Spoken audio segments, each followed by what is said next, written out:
Live, welcome to it with GBMC. We have a lot to talk about in the next 15, 20, maybe even a half hour on Facebook Live. We are with GBMC and Dr. Antonie Kline and Dr. Patrick Byrne.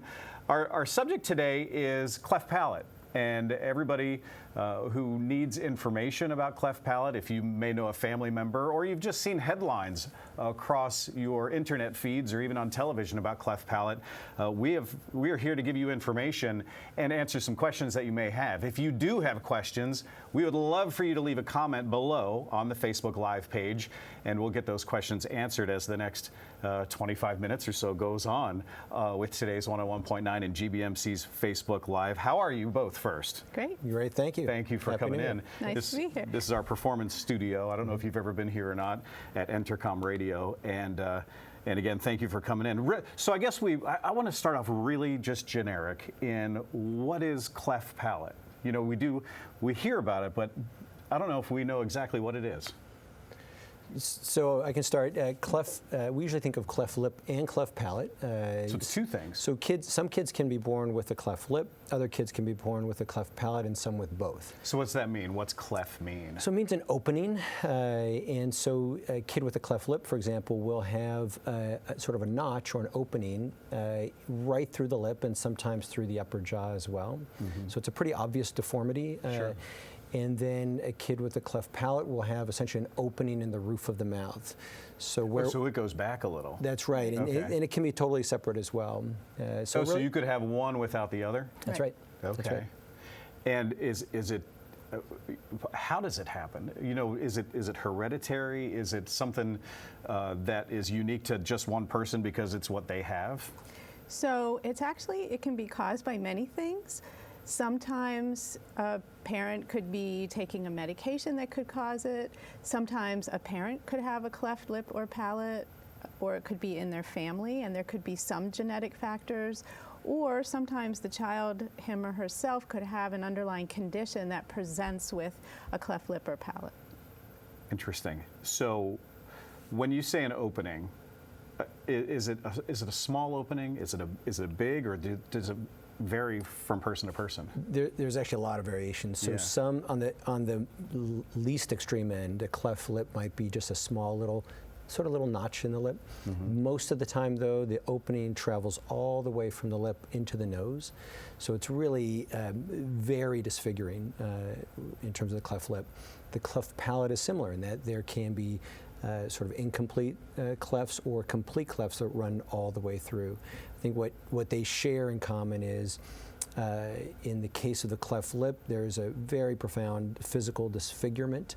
And in the case of the cleft palate, by and large, there's a significant problems presented in terms of their ability to swallow normally, and then especially ability to speak normally. Speech. Yeah. Speech is a big deal. Is this 100% with babies, or this isn't something that someone could grow into? No, it's something that would be present at conception, mm-hmm. or shortly after conception. Actually, in the embryo period, everyone has a certain type of opening. The sides of the jaw and face are open initially, how we grow, and then they should be fused together. Mm-hmm. So if they don't get fused together, you end up with a cleft, which just means an opening. That's kind of like a baby's skull, right? You always hear about the soft spot. It's sort of the same thing in the mouth area. That's right. As the different parts of the face and head come together, you know, sometimes that process goes awry. And in the case of the cleft, that's what happens. Something prevents that normal development from occurring. And it can happen to anyone, I guess, right? Absolutely. Yeah. Yeah. You know, we talk about late night TV shows. So, actually, we were talking before Facebook Live started. We were talking about late night television shows, and you see the commercials, especially with people from foreign countries. Is this more prevalent in a foreign country, or do we have this same exact problem to the numbers we think there are in foreign countries in America? Yeah, so I think the incidence overall is the same throughout the world. Mm-hmm. And we usually say 1 in 1,000 people born with cleft lip, and about 1 in 2,000 for cleft palate. In some ethnic backgrounds, we think it's a little bit higher, but that's the general. And with GBMC here locally, do you see a lot of these cases come in, or are you having more people travel to you all for help? So it's really both. Mm-hmm. Yeah, so we have a certain number that are born right here in Baltimore every year at GBMC and surrounding hospitals. We also see kids that come in from other areas to our team for treatment. If you have any questions, feel free to post some comments below because we do know that cleft palate does affect our neighborhoods here in Baltimore and around the country if you are from out of town. Our comment section right below us in Facebook Live. Again, talking cleft palate with Dr. Antonie Kline and Dr. Patrick Byrne on our GBMC Facebook Live. So now that we sort of understand who has the cleft palate or mouth, should I say them differently, or is it all sort of cleft lip and palate? Yeah, sure. We know the numbers of internationally and locally. Now, how do you fix them? What happens once you're diagnosed and getting the care and treatment? Yeah, so a cleft lip, we'll start with that. Cleft lips are repaired early. So we can repair a cleft lip in a baby as young as 1 month of age. We'll often do it in the range of 1 to 3 months of age. And there's some reasons we do it early. One is we wait, a few weeks at least so it's safe. We want the anesthesia to be safe to put the baby to sleep. But repairing the lip early has some advantages in terms of the anatomy of the upper jaw progressing and healing more normally. Sure. The scar formation tends to be a little better when we repair it early. And there's not any particular downside to doing it early as opposed to late. Whereas with cleft palate, it's really a really different set of considerations. We will often wait between 9 and 12 months to perform the repair. And the reason for that is this. There's sort of these two competing interests with cleft palate. One is if we repair it, we want to repair it early because once it's repaired, the patient has, then the baby has the anatomy in place to learn how to speak normally. But on the other hand, there are some challenges that the surgery causes, and it's primarily related to some scarring that forms, and the scar tissue from the surgery of the cleft palate can limit how well the upper jaw develops. So we'd like to wait a certain period of time, and by convention, it's roughly about a year, at which time we'll feel those two concerns are balanced. It's early enough that they can benefit from the speech development side of things. It's late enough that we don't impair the ability of the face to grow normally as much as we. How do you repair it? I mean, I'm just sitting here thinking, all right, well, most repairs that I know of are stitches and everything's fine, but I mean, you're growing bones together. Are there drugs that make that happen, or are there grafts? What do you do? Well, actually, it's largely surgically. It's a really good question, but we sometimes use devices to help before surgery. So there are some appliances and adhesive devices we can use to help kind of pull the edges together so the gap isn't as large, even ones that can help mold the shape of the nose to a certain degree. But still, the sort of meat of the matter is surgical repair.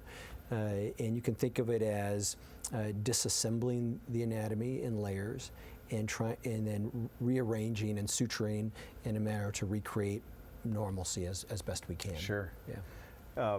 Sewing it back together. Yeah. The all the science aside, regular people in their lives, how does this affect moms and dads and the babies themselves? So sometimes it's not known before birth, particularly the palate, because that's very hard to see by ultrasound. And so a big opening in their baby's mouth affects them quite a great deal. And also it affects feeding. A cleft palate makes it almost impossible to breastfeed, for example. The cleft lip, often we know before birth because the ultrasounds are good and the parents have had some time to prepare. And so there's a little bit less of a shock, but it's more disfiguring, so there's that too. I think overall, if we can diagnose it early, we often see couples before birth to talk about it and talk with surgeons and genetics to see what the background is. Parents are pretty well prepared. And then they get placed into a multidisciplinary team like our Greater Baltimore Cleft Lip and Palate team. And they see a lot of specialists, so they get a lot of information. How does feeding work? I mean, as a new parent, if it's your first child, I can't imagine what your thoughts are in your own head, but feeding's got to be unbelievably dramatic, So actually with the cleft lip, feeding is easier, and even though there's an opening, there's special nipples that can push the milk further back into the mouth, and the babies do fairly well.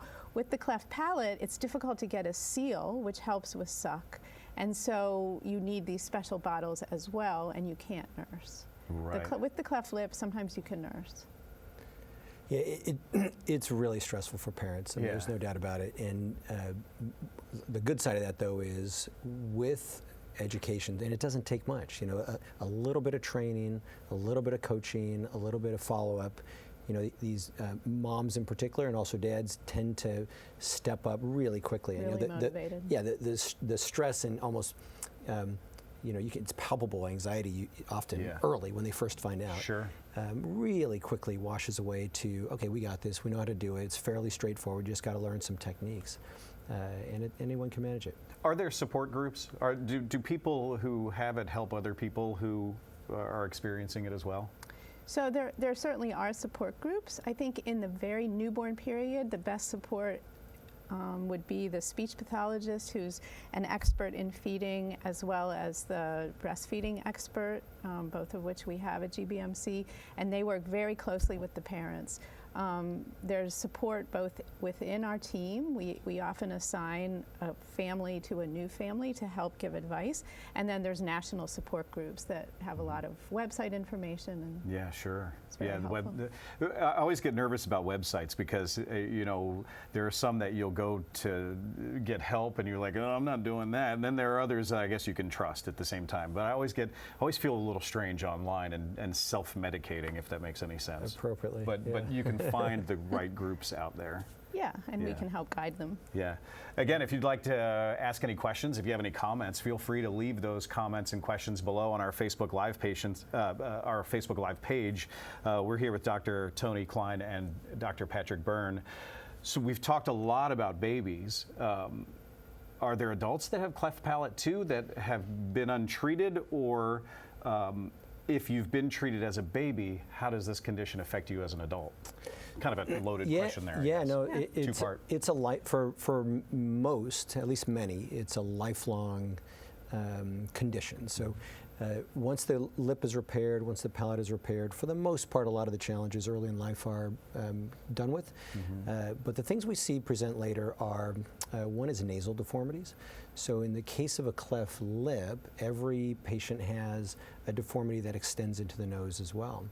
And they differ based on whether the cleft lip was on just one side or if it's on both. So we can actually have unilateral cleft lips or bilateral. Oh, okay. And the deformities are a little sure. different, similar principles of management, but we'll see a lot of adults to the point that we will typically expect to perform a surgery just to correct the nasal deformity when our patients are between the ages of 15 and 17 years of age. And then the other common thing we see lifelong is for cleft palate patients, oftentimes they will have some growth restriction of their upper jaw. So you'll meet people, and many viewers have probably seen people they've met in which the upper jaw seems like it's recessed a little bit. And that's a pretty common challenge for these patients. And there are treatments we can do along with our oral maxillofacial surgeons to advance the jaw forward to correct that deformity, the bite deformity, the physical deformity, and those sorts of things too. It's interesting. I always think things of left and right, but yeah, there's front and back too. Sure. That's right. Yeah. Yeah, absolutely. Also, we do see adults from other countries who have had initial repairs in their country and aren't as satisfied with them, and sometimes Sure. they'll come to our team for further reconstruction. Gotcha. Okay. And I go back to I always go back to parenting, and you know, my being nervous about a little child growing, as a child does grow, and surgeries have happened. Do you feel things are very confident in getting full speech, getting full function back, or is there always a limitation there? So the speech pathologists do work with them very closely. It can be quite challenging depending on if there's a residual opening or Sure. how they work their jaw. Each case is unique. Of course. Yeah. I'd say most people end up with very good speech through the work that they do. There's also down the road lots of dental work and orthodontic work that is related and needs to be done. So it is kind of, at least for the first 19 years or so, there's kind of ongoing care. So with you guys at GBMC, you know, you see patients. How can people get involved if they have questions, or if they know someone who may have this condition? So we have a Cleft team coordinator at GBMC, and she can be reached either through the website or by phone, 443-849-6050. And she's always there to answer questions or ask one of us to then relay. Yeah. And now, so you're a doctor, you work with GBMC, but do you have your own practice as well, or? I'm a full professor at Johns Hopkins, actually. Oh, okay. So I have, all right. Our team at the Greater Baltimore Cleft, Lip, and Palate team is not only multidisciplinary, it's also multi-institutional. So we have representatives from multiple different academic institutions, including University of Maryland and Johns Hopkins, full-time GBMC people as well. And sort of the key, as we think of it nowadays in cleft care, is that we provide comprehensive multidisciplinary care. So just in the few minutes we've been chatting here, you've heard about the speech therapists, the nutrition consultants, lactation consultants, geneticists, surgeons, dentists, oral surgeons, audiologists, psychologists, social work, orthodontics. And all of these specialists we see now as necessary, not just nice to have, but really necessary for the appropriate management of cleft kids today. It really takes a village. Yeah, I mean, in any condition, but especially this one, I see. Definitely. Yeah, isn't that something? And we talk about going to other countries. Do you have future trips planned? I find it fascinating that we have so many things to concentrate on here, yet we have time for other countries. I think it's a great thing for the entire. I don't know what to call it. All of you to go to these other countries and help out. I think it's spectacular. Yeah, and we both do. I've been going for over 20 years now. I go at least once a year overseas. Yeah, that's great. And I'm excited because in 4 weeks, for the first time, I'll be bringing one of my own kids, by the way, and something I've always wanted to do, and that's kind cool. of exposing that. But in the cleft lip and palate world, there is a tremendous need overseas, which is why you see Smile Train, OpSmile, and these groups advertising for donations. And it's the most common facial congenital birth defect. And is it really? It is. Yeah. And that's why people are surprised 1 in 1,000 is more than probably you thought, right? Yeah. And in a lot of countries, there just isn't the infrastructure to appropriately care for these kids. There's often a lot of good surgeons, actually. That's less often the constraint, but they're just resource constrained in terms of all these ancillary services. So we've been going to Nicaragua for about 7 years now, 10 years in a row now. Actually, we built out a multidisciplinary team. We'll be going back again in about 4 weeks. That's great. To continue our work. That's something. I feel like I just stare at my computer all day. I'm just working again. You guys do great stuff. That's awesome. And I go to Haiti for a medical clinic for an organization called Santé Totale, and help out in the medical clinic. But so I'll see individuals with cleft lip or palate, but they don't have any surgical resources there. Yeah.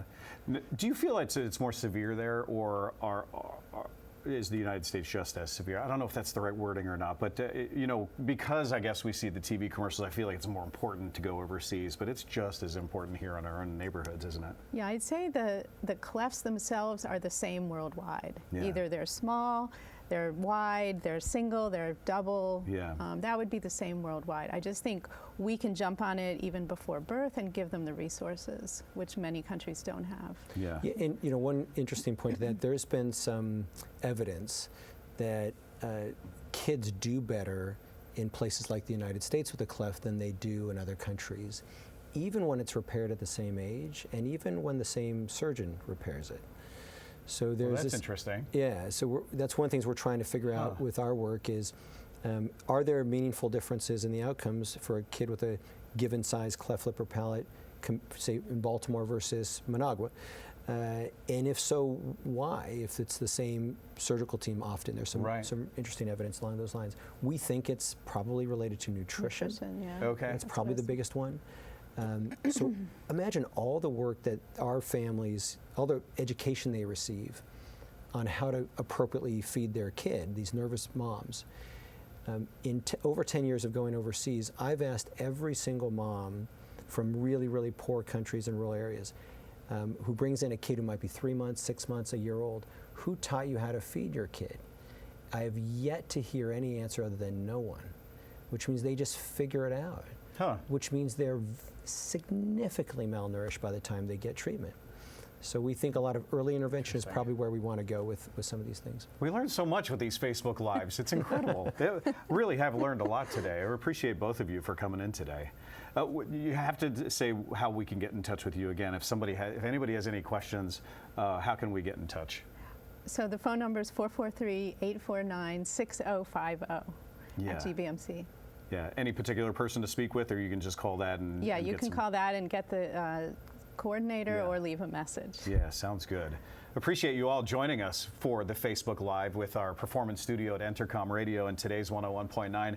GBMC is here all the time. Again, thank you for coming in.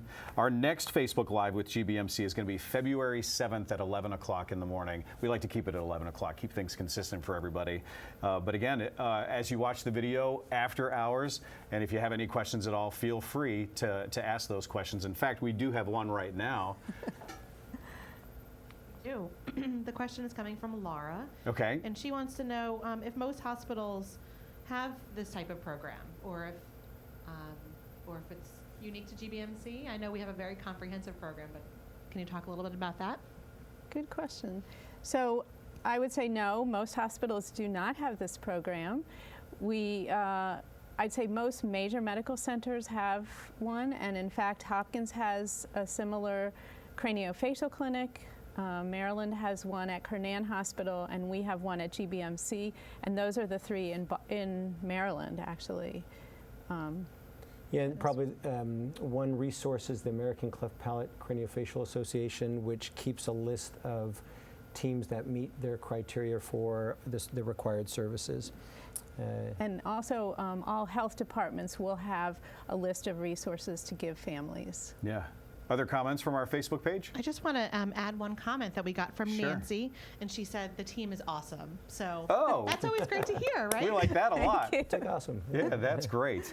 Again, if anybody has any questions, after this video is over, you can always get in touch with GBMC. Sure. But again, thank you both very much for coming in today. Thanks for your interest. That'll wrap up our Facebook Live with GBMC and today's 101.9.